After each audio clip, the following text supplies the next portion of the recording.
the past few years, Ricky Gervais, Stephen Merchant, and Carl Pilkington have been meeting regularly for a series of pointless conversations. This is one of them. Testing. Is that right? Hello and welcome to the Ricky Gervais Show with me, Ricky Gervais, Stephen Merchant. Hello. And the little round-headed buffoon that is Carl Pilkington. All right.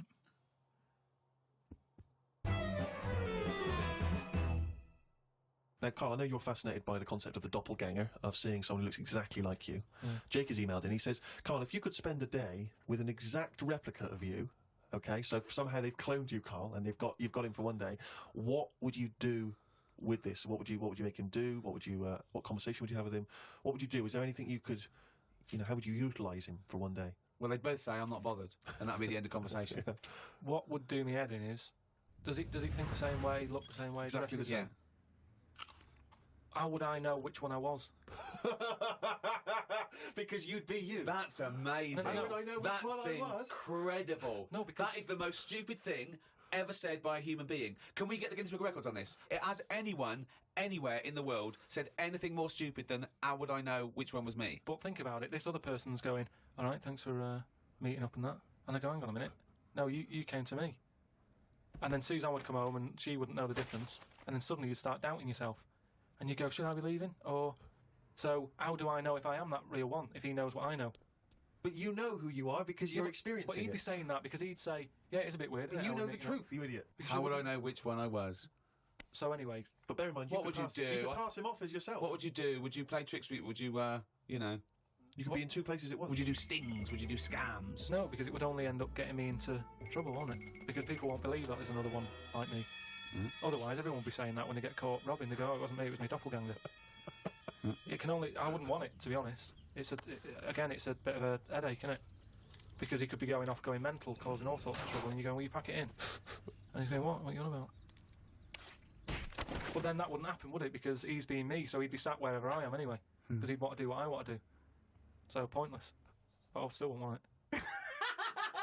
It's unbelievable. That was a conversation with himself. That was amazing.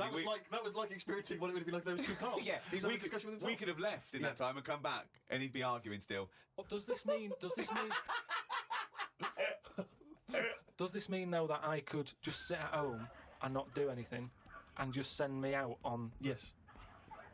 And when he's seen something happen, I'm seeing it. No. You're separate people. You're separate people.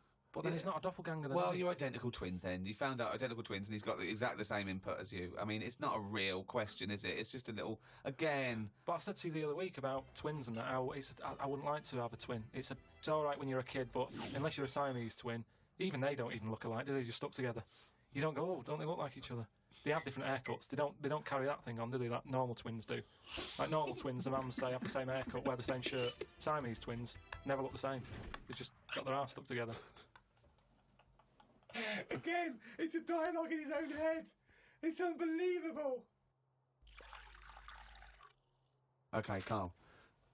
This is a logical conundrum. To a certain extent, there's a little bit of lateral thinking because, but there is only one right answer. Now, the pressure here isn't to get this right. The pressure is when I've told you the answer to then understand it. Because when I've explained this to people, I've laid out for them. They still can't quite get the concept. Okay, so. There's two doors, Carl. Yeah. One leads to heaven, one leads to hell. Yeah. Okay, they're identical, you can't tell them apart. Okay, 50-50. Right. Obviously you want to go to heaven, I assume. Right, there's two guards, identical guards, guarding each door. Okay? Right. The one guarding hell always tells a lie. The one guarding heaven always tells the truth. You have to ask one question to find out which is which, and then go through the door you want. What question do you ask? I've only got one. Yeah. And what, one to both? No, one to either of them. You don't know which one's which, though. So what question do you ask? Why can't I ask, like, both of them one? Because it's because not the rules are you can only ask one. There aren't actually two doors labelled heaven and hell, Carl. That's a leap of imagination here. And I've definitely got to answer. I've got to ask them a question. I can't just sort of have a feel of the door to see if there's any heat or anything. They're identical. You stand a few yards away. You cannot tell from the outside of these doors which is which. What question do you ask? I can't look through the keyhole or anything. There's no keyhole near them. Um, Let's imagine there's a small rope that prevents you from getting anywhere near, rather like outside a nightclub. Yeah. So, They stood there. Yeah. They both look the same. They're both smiling. Yeah. But one of them's not really smiling, really. He's trying to make me make a mistake, isn't he? Well, he's just going to lie when you ask him a question, if you ask him. So what's the point in asking a question? Do I know one of them's going to lie? Yeah. But would they be neighbours like this? Would they be that close? Why? I mean, we're not sure if these two guys get on. Okay, this is logical. Well, I'll tell you the answer. No, I want to see if he can get it. He's almost there. No, he's not almost there. What am I thinking? So hang on, right, so you go up and you go, Right, hang on. Well, look, let's imagine that. Let's imagine Ricky and I are those two guys. Okay, right? But we have to, well, me and Steve will decide which doors we're guarding, okay? Right. Look away, Carl. Okay, Right, then. so we've decided, okay, one of us is guarding hell and one of us is guarding heaven. Which question you're going to ask and who you're going to ask it to? Right, I'll just say to you, Steve, I'll go, got some post for God here. That's not a question. That's a statement. Right, you've got some posts for God here. Well, that's not a question. Yeah, but maybe the question's coming. You got some posts for God here, yeah? And it needs to be signed. It's not a question. Still not a question. No, let him So finish. is God in? Because I need him to sign for this post. Is he in? Well, I can answer that as well if you want. Go on. He's in. He's behind my door. Do you want to answer it? Well, Yes, Do you, he's want, in. do you want to get him? Just Well, no, you've only got one question. So you're asking Steve, is God in? What's the answer? Yes. Ask me. Yes. look, lads, I'm just trying to do a job here. What am I going to do with this? Well, give it to me and I'll give it to God because he's behind my door. Steve? Yeah, give it to me and I'll take it into God because he's behind my door. You're an idiot. Let me tell you the answer. I'm guarding hell, by the way. I'm the devil. Steve's God, okay?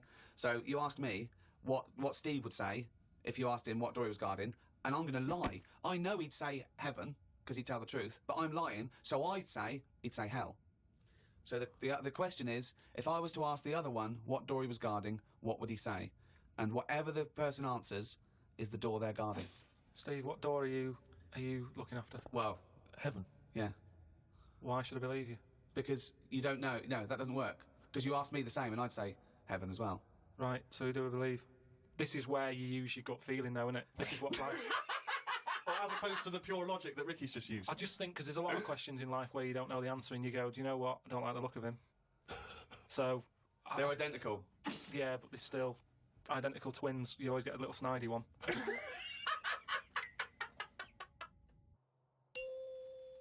Oh, chimpanzee, he's written it down. That's the jingle there for Carl's diary. Here we are. Spoke to Ricky and his friend Glenn about art. I just don't get it. Ricky had some odd pictures on his walls. I don't have any pictures up in my flat because of the mirrored wall. But I can't say I'm bothered. The mirrored wall, we should just explain what that is. When you moved into your flat, there was an enormous mirror on one wall. Was that right? We just got this flat and, it's not a big flat, so I think the people who had it before us, he was a gay fella, right, which was a bit like, oh, so you've been doing with that mirror and that. But that was... What? No, just, you know... Just, What has he been doing with the mirror? Well, What's he it's been just doing? a bit, no, it's just because they're quite sort of experimental in it, aren't they? And I don't know. What do you mean? What do they do? Well, I wouldn't know anything about it, but go on. No, what do you want? no, I don't. Experimental in what What do way? you mean experimental? I just mean, they'd be doing stuff. What? Whatever they do. Chemistry, What? our chemistry set out, they were doing experiments. What? No, just doing what. Singing I Am What I Am and just checking out their No, each the their dance own. I'm moves. not having a go at anyone, but What? I'm just saying, like, they're doing what they're doing. Which Carl, you're is not annoying as homophobic, well. are you? because- You're not no, st- I'm not. I'm What? not. This is why. Why are you worried about what a little gay fella was doing in your flat before you got it in front of a mirror? I wasn't worried about it. Why are you thinking about what he was doing? Why are you fantasising what a little gay fella was doing in front of your mirror in your... I'm not bothered. I'm just telling you why it was a bit odd that he had a mirror in there, right? But forget the history. But you've got a mirror in there now, haven't you? No, because what I did was I was going to take it down. And I thought, it's a bit dangerous. This, it could crack and Because it's the fall on size me. of the whole wall, isn't it? It took up a whole wall, Right. right? So like when he's moving about everywhere, he's got a good view of it and that. But he's got this full wall of mirror, and I thought I can't take that down. And I thought, what can I do? So I've just put wallpaper on it, Brilliant. and it looks all right. You wouldn't know, what have you? But it means that I can't put any pictures up. That's all I'm saying. You've put a nail in it. And what don't you understand about art? What about art don't you understand? The concept? Specifics? No, So- that's like when we were in London having a shop around at Christmas, and there was that picture of fruit for £700. It's like, well, just get some fruit. You know what I mean? You can get some real fruit for £3. Yeah. I understand that, but don't invent cameras then, one or the other. Do you know what I mean? That's what annoys me. Someone invents something, and then they go, we've got to invent something else. Like the abstract thing. Why has someone gone, I can't have paintings anymore because... What do you think of Dali? Going, melting clocks and stuff? No? I mean, the first one was all right when he did the first clock, but then all the time he's just like, I'll draw something and it's got a melting clock on it. I'll do a sheep, put one of them on it. Have you seen his lobster telephone? That annoys me. Why? Because I think what annoyed me more with that is when I heard about how it happened, he had some artist mate round, right? And I don't know what happened. They were eating.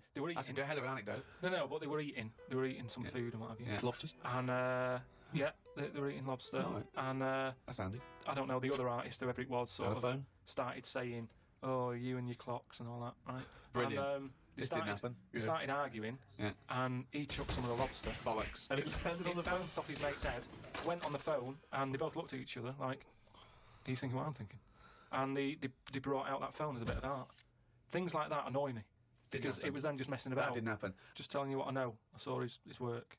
Each to their own. If that's what he's doing, I'm just saying. I'm not putting my stamp of approval on it. Art should be there to tell a story, not just to have a splash of colour. Well, Suzanne likes some art. Just like Suzanne's not allowed to watch telly unless it's a favourite thing. Otherwise, she's got to talk to me about stuff. There's no art. There's no point. Just wallpaper. I'm just saying we've got three windows we can look out of. Right. Right. Stop looking at the walls. Look out the window. My mum phoned and said that my Auntie Nora, classic Auntie Nora, wanted me to look on the internet to find out what the weather would be like in Spain at the end of November. I don't know where she gets her money from. 2 months ago, she was asking me Dad how much it would be to get her back garden astroturfed because she's sick and tired of the grass getting out of What does she want to do? Start a football team? What does she want to back garden astroturf? She likes the sort of green look, but she doesn't like the headache that comes with it. So she's just looking into getting that false grass put in there. Brilliant. Don't know how much it is. Went round to Ricky's and had some chicken curry that Ricky's girlfriend Jane had made. Ricky and Jane were going on holiday for a few days and had arranged for Glyn to come in and make sure the cat was okay while they were away. I'm sick of that cat. I was surprised that they hadn't paid for the little shit to go away with them on first class. Blimey, getting a bit vitriolic in the diary. Why doesn't he like the fact that I've got a cat and I love the cat? It's just everything in that house that you've got gets sort of special treatment, and it's a cat. And What do you mean get special treatment? Sometimes we put food down for it, and sometimes it gets on our lap and we stroke it. You don't just stroke it, you massage it. You massage its back, you go, "No, you're stressed out." Well, no, it's good. No, I'm not saying you stressed out. At no point did I say you stressed out. You said, "What the fuck are you doing for? Is it stressed out or something?" I like touching my cat. To be honest with you, I don't like Ricky's cat. I can't believe Because every time I go around there, it comes straight from the Goonies. It's like the lizard thing you've got. He's just sat there. You've bought a big box, right, to be in. Right, one, it's a salamander, so it's an amphibian. It's not a box, it's a big vivarium. Yeah, but what I'm saying is... And if you're going to criticise someone for just sitting there, having a round head and doing nothing with its life, people who live in glass houses, we've done this one. Do you know what gets me, though, right, Steve? When I was there, I was looking at it, and I thought, is it dead? Right, because he's just sat there. Like, and then it was thinking exactly the same fucking he's thing. sat there, not moving, right? And then on the top of the box is like a box full of crickets and stuff. That's it. It's its food. Yeah. Right? But they were more active than the thing that it was going to feed. Get rid of the lizards. Keep them in there. More entertaining. Don't understand it. A few months back, a girl who was having a kid showed me one of them scans of the kid that was in her. That's science gone mad, innit? I couldn't think of anything nice to say, as it looked like a frog. Do you know why we've got to that point? What? Why have we got to see something that young? Why? Because people can keep an eye on the progress of the baby in the womb. Yeah, but why are they printing it out and stuff? Surely that's for a doctor to see. Well, that's just an added bonus for people who are interested in such things. That's like saying, why do you take pictures of anything? No, but what I mean is, why? At what point are we going to stop? Are we going to start sort of X-raying the fella's testicles and saying, well, there it is at a really young age? Well, where are we going to stop? It's just horses for courses, isn't it? Some people like to have a record of their baby in the womb. They like to show their baby. They're excited about it. They sit down and they show the friends the slideshow. That's the birth. Oh, that's the conception. Oh, look, Ron's going a bit mad there, isn't he? But why do I need to see this? This is what I'm saying. It was an awkward situation because she was happy with it. I was like, oh, God. You know what I mean? It was an odd-looking thing. I couldn't say, oh, it looks like you, because that would be a diss. Well, Rick, you're not the only one who's been away. I know you've been off working, but I, at long last, have taken a bit of leisure time. Go on. And you've probably heard of the Rio de Janeiro Carnival, only one of the hottest events in the world calendar. Yeah. Imagine me down there. Oh, Rio, God. You can imagine, did not know what hit it. Oh, God almighty. Were you like Paul the Party Animal Parker? He would not have been able to keep up views with me. God, what did you do? What did you get up to? Oh, let me tell you right now. Day one, I almost drowned. Day two, I got a foot infection and spent the day in the hospital. And the rest of the time, I had diarrhea. So that was a hell of a time. Carnival. Yeah. I did. I was able to watch some of the carnival on TV, and it looked brilliant. It looked amazing. I didn't actually. It was difficult to make out because the TV wasn't actually in my room. because in an effort to save money, I wasn't staying in a hotel. I was staying with a bunch of other people in some kind of, like, someone's flat that they'd let out. And so I had to watch the TV, like, from my window, watching a neighbour's TV. And of course, when they change the channel, you know, often during the juicy bits, I couldn't see anything. And but it looked really good. I'm bunged up at the moment just so I can get through the show. But I've just been on a 12-hour flight, and it is terrifying being on a flight when you know that any moment you could go. Because you know how the problem is sometimes the toilet's free, and sometimes then you got to queue up. And the worst bit is that sort of half an hour just before you land, when they say the toilets are out of bounds now. I tell you, I went twice before that in quick succession. The woman sat next to the toilet. She didn't know what was going on, the noises and stuff in there. And because I was really panicky. Oh, Christ. And so, of course, then on the whole flight, as we're landing, I'm really petrified because I'm thinking this could. I packed a pair of underpants and jeans in the bag in the holdall. Just in case it all went. And I was really, because I hate flying anyway, and I hate landing because it's the most terrifying moment of the journey. Then it really was rumbling, and I was thinking, I've got to get out of here. Of course, you know when you're in a hurry, suddenly everything makes you angry. The little old lady in front of me who's just hobbling along off the gangplank, you know, just really annoyed. With your bad hips and your bad and legs. your Zimmer frame. I know you've been through a war, but get out of my way. And just anyone who kind of even passes you, and so I managed to get there just in time, got into and it all went off. Man alive, it was grim. But that was not anything compared with the first couple of days. Because the first day I went for a walk. Ipanema Beach is famous for just the beautiful, beautiful people that gather there. There's so many beautiful women in Rio. It made me angry. I was angry that these women were so attractive and that, you know, none of them were even looking at me. So, but anyway, I'm on the beach because I was shopping and I needed a wee. Right, and we went for a quick impromptu swim, and I thought, oh, wee in the sea. Just think of him on this beach, right, with diarrhea. Well, I'm wearing great big long shorts because I'm not going to try and compete with these boys. And you are, could I say this, the whitest man I've ever met in my life. Yeah. I mean, with his shirt off, you can see his heart like a newborn fish. well, this was the thing. As I went into the sea to have a wee, there was a discussion about this. As I went into the sea to have a wee in a little tray. See, there was a discussion about this because I'm very much of the opinion that you should take your trunks down. And some people, some of my friends are saying, just do it in your trunks and let the sea just wash it away. What a hell of a carnival.